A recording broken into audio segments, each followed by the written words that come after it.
ବର୍ତ୍ତମାନ କେତେ କେତେ ମଦକ କିଏ ଦେଇଥିଲେ କ'ଣ କରିଥିଲେ ବର୍ତ୍ତମାନ ତାର ହିସାବ ଦିଅ। ସିଏ କହିଲେ କ'ଣ କରିବି ହିସାବ ତମକୁ ଦେବି।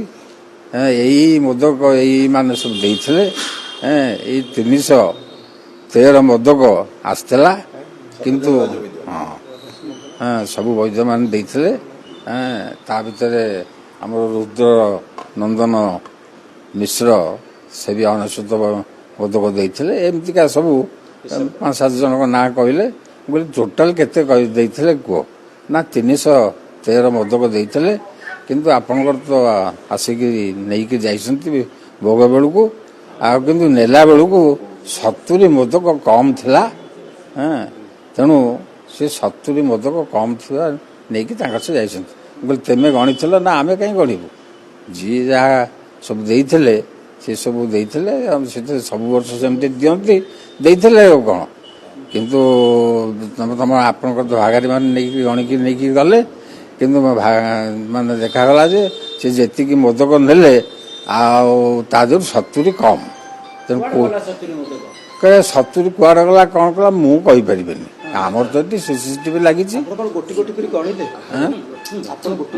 ନା ଆମେ କାହିଁ ଗଣିବୁ।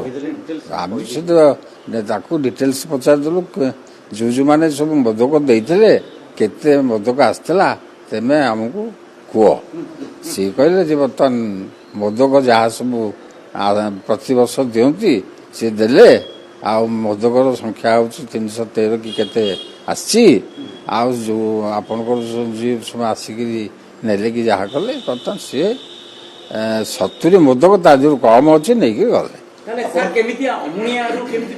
ମୁଁ କହିଲି ମୁଁ ତାଙ୍କୁ କହିଲି ତମେ କେମିତି ଦେଇଦେଲ ତାଙ୍କୁ ଗଣିକି ଦେଲ ନା ନା ସେ ତ ଏତିକି ଆସିଥିଲା ଏତିକି ଗଣିକି ନେଲେ କିଏ ନେଲେ ମୁଁ ସିଏ କହିଲେ ମୁଁ ଜାଣିନି ଏତେ କଥା।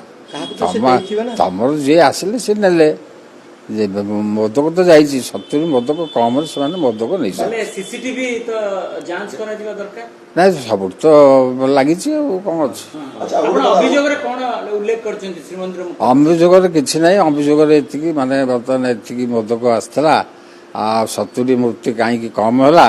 ଏଇ ମାରା ମଦକ ଜଗନ୍ନାଥଙ୍କ ପାଖରେ ସମର୍ପଣ ହେଲା କେମିତି ଏଇଟା କେମିତି ମାନେ ଗୋଟେ ଉଦ୍ଦେଶ୍ୟରେ ଭକ୍ତମାନେ ଦେଇଛନ୍ତି ଯେ ଆଣିକିରି ତିଆରି କରି ତାଙ୍କ ସେବାରେ ଧର 300 କି କେତେ ମଦକ ଦେଇଛନ୍ତି ତାଙ୍କ ଉଦ୍ଦେଶ୍ୟରେ ଦେଇଛନ୍ତି। ତେଣୁ ତାଙ୍କ ଉଦ୍ଦେଶ୍ୟ ପୂରଣ ନ ହେବାରୁ ତମ ଉଦ୍ଦେଶ୍ୟ ପୂରଣ ହେଇଗଲା। ତୁମେ ଯୋଉଟା ନେଇଗଲ ତା ଦେହରୁ ଏଇଟା ମାରା କରିଦେଲ ଆଉ କ'ଣ।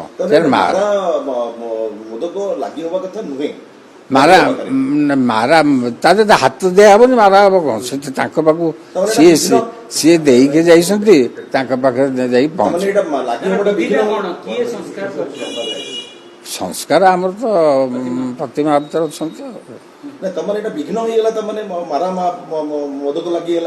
ଆମେ ତ ଜାଣିଲୁ ମାରା ବିଘ୍ନ ହେଲା କି ଯାହା ହେଲା କିନ୍ତୁ ସେ ଗଲା କେମିତି ହେଲା କେମିତି। ନା ଆମେ କିଛି ଚାହୁଁନୁ। ଆମେ ଚାହୁଁଛୁ ବର୍ତ୍ତମାନ ଆମର ଯେଉଁ ପ୍ରକାର ଏଇ ପ୍ରକାର କାର୍ଯ୍ୟକ୍ରମ କାହିଁକି ହେଉଛି। ଯେମିତି ଗତ ବର୍ଷ ରଥଯାତ୍ରାରେ ମାନେ ଆମର ଏଠି ଆଜ୍ଞାମାଳ ଅଣସର ଭିତରୁ ଗଲା। ସେ ସେନାପଟା ଲାଗି ଅଣସର ଭିତରେ ହେଲା। ବାଉଟକଣ୍ଠ ଭିତରେ ଅଣସର ଭିତରେ ହେଲା। ଏଇସବୁ ଯେଉଁ ଅନ୍ୟାୟ କାର୍ଯ୍ୟକ୍ରମ ଚାଲିଛି ଯେଉଁ ପ୍ରତିଫଳ ଆମେ ପାଉଛୁ ବର୍ତ୍ତମାନ ବଳଭଦ୍ର ଗଢ଼ିଲେ ମୁଁ କାହିଁ ଭାବୁଛି ବର୍ତ୍ତମାନ ସେଇ ପ୍ରକାର ସବୁ ଗୋଳମାଳ ସବୁ ହେଉଛି। ଦାୟୀ ଆମେ ତ ପ୍ରଶାସନକୁ କହିବୁ ଆଉ କ'ଣ। 2015 ନବକଳବରରେ ବ୍ରହ୍ମ ବିଭ୍ରାଟ ବ୍ରହ୍ମ ଚୋରି ଅଭିଯୋଗ ଆପଣ ଆଣିଥିଲେ ତାର ତଦନ୍ତ ରିପୋର୍ଟ ବାହାରିଲା କାହିଁକି ଆମେ ଜାଣିଛୁ ତ ନା ବ୍ରହ୍ମ ଚୋରି ତ ହେଇନି ସେଇଗୁଡ଼ାକ କ'ଣ କାର୍ଯ୍ୟ। ଗୋଟିଏ କଥା ହେଉଛି ପ୍ରଭୁଙ୍କର ଏଇ ଯୋଉ ସେବା ଅଣସର ସେବା ଇଏ ବଡ଼ ଦାୟିତ୍ୱର ସେବା। ୟାକୁ ବର୍ତ୍ତମାନ ଦାୟିତ୍ୱହୀନତା କୋଉଠି ବର୍ତ୍ତମାନ କିଏ କରିଲା। ଯାହା ତ୍ରୁଟି ଦେଖାଗଲା ସେଇଟା ଆମେ କମାଣ୍ଡରକୁ ଜଣେଇଲୁ। ଆମେ ପ୍ରଶାସନକୁ ଜଣେଇବୁ କି ଆଜି ଅମୁକ ଜିନିଷଟା ଅସୁବିଧା ହେଲା ଆମେ ପ୍ରଶାସନକୁ ଜଣେଇବୁ କି ଆମ ଭିତରେ କିଏ କ'ଣ ଦୋଷ କଲା ସେ ତାଙ୍କ ନାଁରେ ଜଣେଇବୁ। କିନ୍ତୁ ଗୋଟେ ଯେହେତୁ ଆପଣଙ୍କର ଏଇଟା ଗୋଟେ ଗୋଷ୍ଠୀଗତ ସେବା ଆପଣଙ୍କର ଭାଗାରୀ ଏଭଳି କରନ୍ତି ଆପଣମାନେ ବରିଷ୍ଠ ହିସାବରେ କାହିଁ ତାଙ୍କୁ ତାଗିଦ କରନ୍ତିନି। ନାଇଁ ବହୁତ ସେମାନେ କରନ୍ତି, ଆମେ ଚାକିରି ବି କରୁ, ସେ କେବଳ ହୁଏ। ପ୍ରଶାସନକୁ ଦୋଷ ନ ଦେଇ ଆପଣ ଖସିଯିବା ପାଇଁ ଏସବୁ ନୁହଁ ତ? ନାଇଁ ନାଇଁ, ଆମେ ଆପଣଙ୍କ ଯାହା ବି କର୍ତ୍ତବ୍ୟ ହେଲେ କଣ? ପ୍ରଶାସନକୁ କହିବୁ, ଆପଣଙ୍କର କର୍ତ୍ତବ୍ୟ ଆମେ କଣ? ପ୍ରଶାସନ ତାଙ୍କୁ କହିବେ। ଆଚ୍ଛା